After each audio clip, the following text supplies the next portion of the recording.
All right, guys, just want to make a quick video here. I'm in the process of redoing a vintage Craftsman bench grinder, and I needed to pull the gears off. And I've been doing a bunch of restorations lately where I need to pull bearings off or gears in some cases, and I'm usually banging on them and prying on them, and I've even damaged them bearings where I could have reused them. So I thought I would pick up a gear puller set.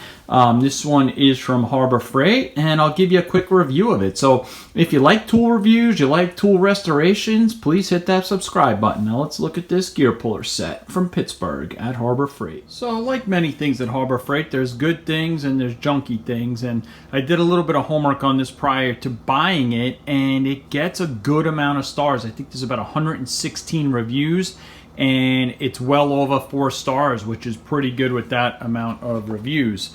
This includes components for gear pulling, bearing pulling and separating, timing gear pulling, steering wheel pulling, and more. So a pretty encompassing set, a 15-piece set. And this is what it looks like when you open it up. It's got a nice blow-molded case with the clips.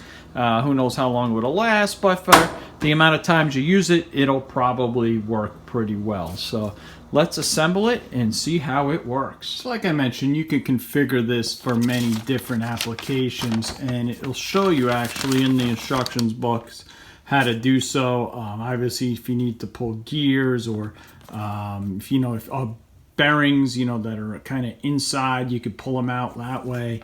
I plan on using it in this configuration to separate the ball bearings. And there's all the hardware it comes with, which I'll give you a little bit closer of a look at. But I just got it propped up here. Looks like it's going to take a 17mm. And all right, probably be easier if I stood it up. But let's give it a shot here. Got it all lined up there, and let's hear if we can separate. There it is.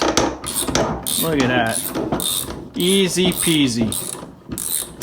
And she's loose as can be. And there is the bearing. Fortunately, I don't think I'll be able to reuse this, but we'll see.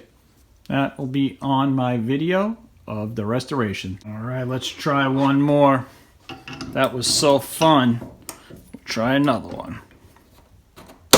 Boom, you can hear that seal pop. After you pop it, you might have to reposition it again. In this case, it comes with a couple of tips.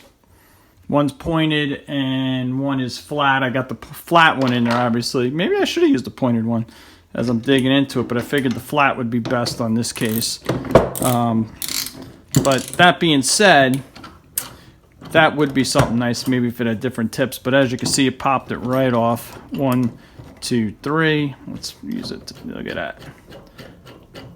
That is just really cool. And this bearing looks like it's in the same shape, kind of rusted up. Now, let me give you a quick order. So this set comes in at $49.99.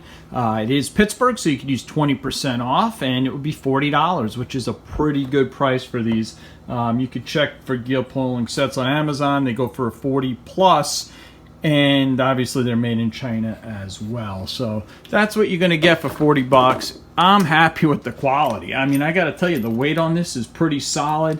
It came really in good shape. The fit and finish on it is pretty good. Sometimes you get some of this stuff from Harbor Freight and the castings are rough as heck, and it's just not great quality. But this, you could see, I mean, it looks decent. And everything seems okay. And the key with any pulling set is you got to use a lot of oil, especially when you're doing stuff on the thread here that's really stiff. It does come with some oil, which you can't beat. But yeah, that's the key, is always oil these type of things up. This is what's going to give, if something's going to give. For what I'm using it for, doing small jobs, motors, bearings type stuff, it'll save me a lot of time and energy and even money, because if this was a resealable bearing, I could have popped it off, repacked it, and put it back on. I don't think I'm going to be able to do that with these because it's metal shielded on both sides. It's very free. So if anybody knows if I could repack a double shielded bearing like that, let me know, because I'd be